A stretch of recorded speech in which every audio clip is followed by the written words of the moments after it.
tal amigos? Bienvenidos a una nueva edición de Poder Judicial a tu servicio. En el programa de hoy estaremos con la doctora Teresa Cárdenas, jueza especializada de familia de la Corte Superior de Justicia de Junín, quien nos va a explicar sobre la ruta de atención para niñas, niños y adolescentes víctimas de violencia.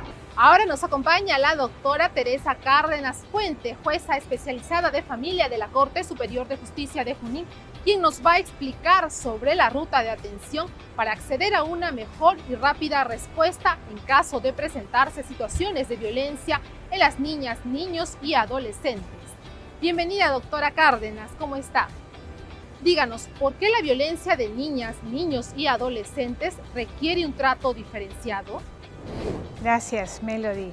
El tema de violencia hacia niños y niñas adolescentes requiere un trato especial porque es un tipo de violencia con personas especiales que por su propia condición de vulnerabilidad no están en la misma posición de un adulto.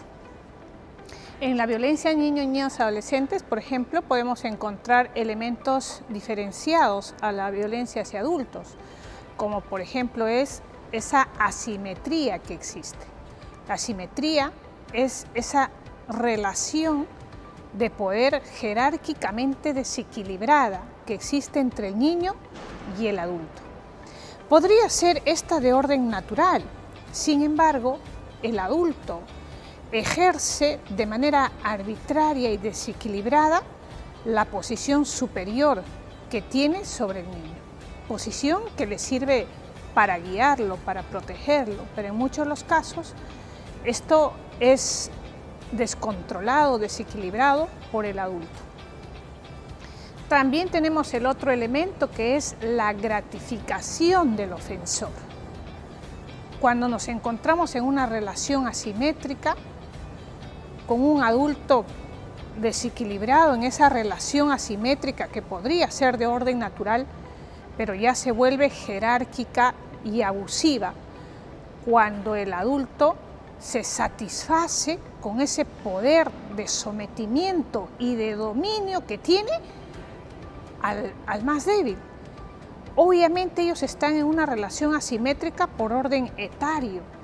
Tanto el adulto como el niño, niña, adolescente no están en las mismas condiciones porque física y fisiológica, biológica, mental y psicológicamente no lo están.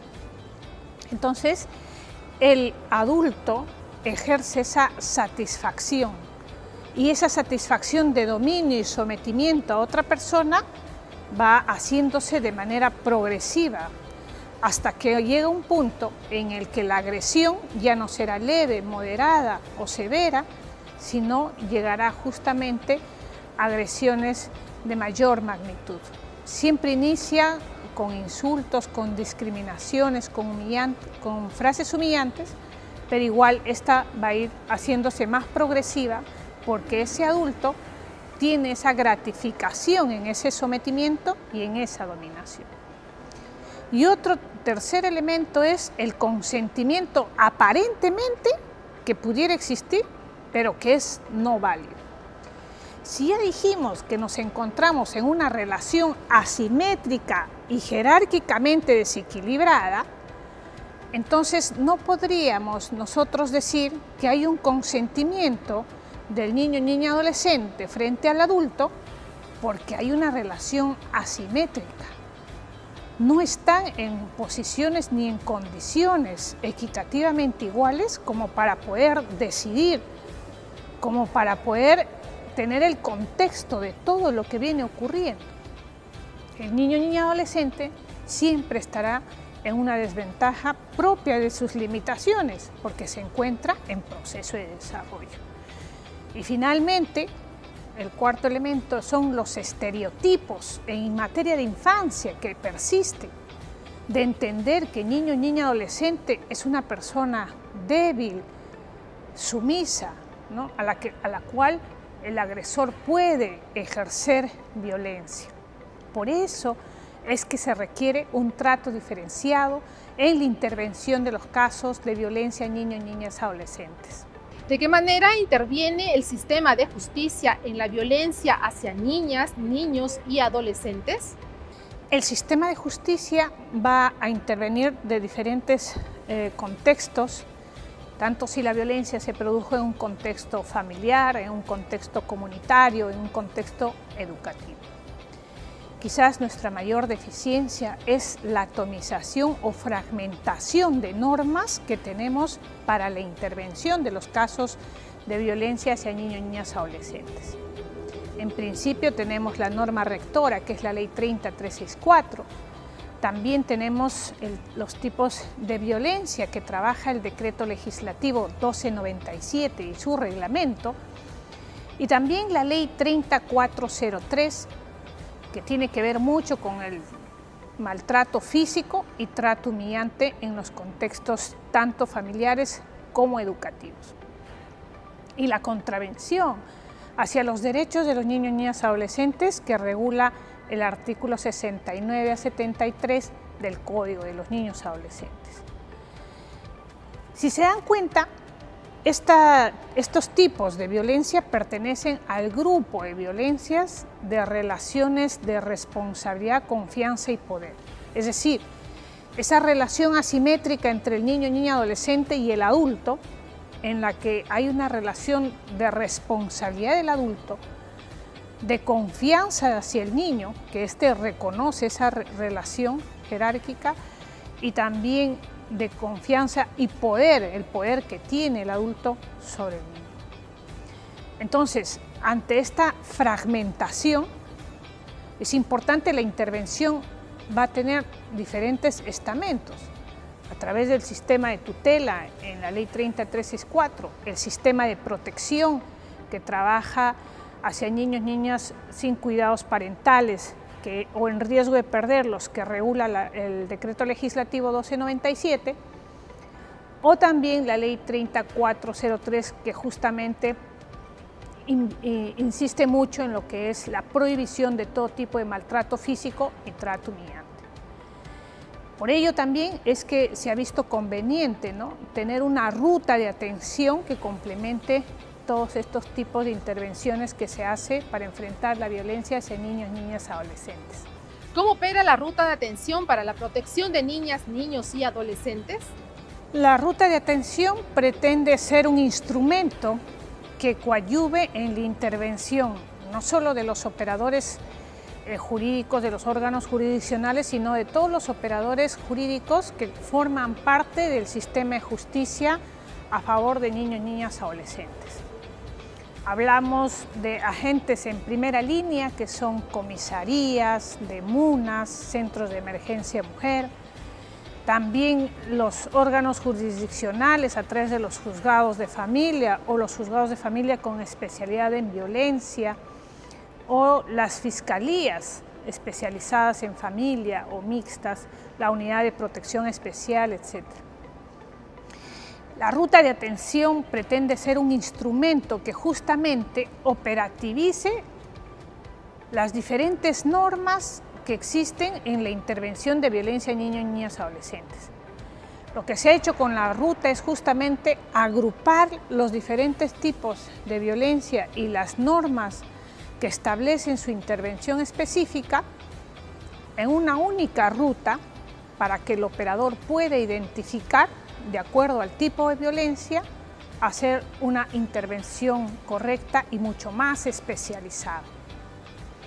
La ruta comprende justamente estos tipos de violencia que se dan en relaciones de responsabilidad, confianza y poder, y pretende justamente tener las pautas que se debe seguir para la atención de las denuncias de las víctimas, niños y niñas adolescentes víctimas de violencia. Y finalmente, doctora, ¿cuál es la estrategia para darle la efectividad a la ruta de atención para niñas, niños y adolescentes? La ruta de atención hacia niños, niñas, adolescentes víctimas de violencia es un instrumento que va a ser operativizado por los operadores jurídicos, quienes intervienen en todo el sistema.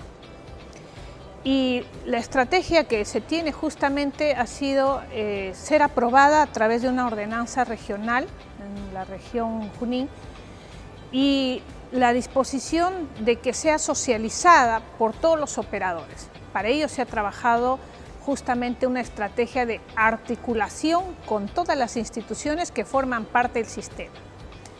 Comisaría, Centro de Emergencia Mujer, Fiscalías, Poder Judicial a través de sus órganos jurisdiccionales, Defensoría del Pueblo, de MUNAS, unidades de protección especial en los casos que las hubiera, de tal forma que podamos nosotros operativizar y tener la ruta de atención y que los operadores, tanto de primera línea, puedan contar con esta ruta. Otra estrategia también ha sido la socialización que se ha hecho a diferentes municipalidades, tanto provinciales como distritales, para que la ruta de atención llegue justamente a ese servidor, a ese operador que está en primera línea y que va a tener el primer contacto con la víctima para poder, ¿no es cierto?, presentarle una ruta adecuada, con los lineamientos adecuados y por el tipo de intervención, para que pueda ser esta especializada, específica y cumpla con su finalidad. Por ejemplo, el Decreto Legislativo 1297, que justamente pretende ser un sistema de protección para niños, niñas sin cuidados parentales, su finalidad es trabajar con los progenitores, brindar en todo caso unas medidas de acogimiento, es decir, el Estado va a tener que subrogar la tutela de los progenitores para poder ingresar frente a circunstancias de riesgo o de desprotección y tener que garantizar que ese niño y niña adolescente tenga pues las garantías para el ejercicio pleno de su desarrollo. Una situación diferente quizás va a tener la intervención en los casos en los que comprendidos con la Ley 30364, porque ahí ya se da de todo un entorno familiar, donde en muchos de los casos niños, niñas, adolescentes vienen a ser víctimas de violencia indirecta del propio entorno familiar, ¿no? Y la ruta de atención o las pautas a seguir en la intervención de la denuncia o en la atención de la denuncia van a ser diferentes.